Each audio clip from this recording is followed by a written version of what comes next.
तो दोस्तों संजना पांडे और आर्यन बाबू की एक बहुत ही प्यारा और पारिवारिक मैटर से मिलती जुलती फिल्म आ गई है, जिस फिल्म का नाम है बिन पिया डोली बिन पिया गौना। दोस्तों इस फिल्म को देखने के बाद आपको कब आंख में आंसू में बदल जाएगा आपको पता भी नहीं चलेगा। तो दोस्तों आज मैं इस फिल्म की कहानी और पूरी फिल्म को कैसे देख पाएंगे आप लोग को बताने वाला हूँ आज के इस वीडियो में। तो वीडियो को पूरा ज़रूर देखिएगा। तो दोस्तों इस पूरी फिल्म की कहानी कुछ इस तरह से है कि बचपन में बच्चा शैतानी करता है तो दोनों का शादी बचपने में ही कर देता है।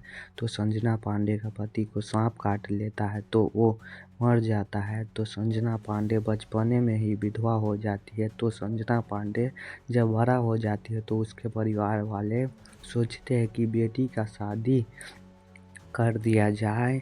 तो लेकिन जिस लड़के से शादी होगा उस लड़के के पिता शादी से मना कर देता है, क्योंकि लड़की पहले से ही विधवा रहती है। लेकिन लड़का शादी के लिए तैयार हो जाती है और दोनों का शादी हो जाती है। तो दोनों फिर शादी के बाद एक हो जाती है। तो दोस्तों इस फिल्म की कहानी कुछ इस तरह से है। तो आई होप कि आप लोगों को यह वीडियो पसंद आया होगा।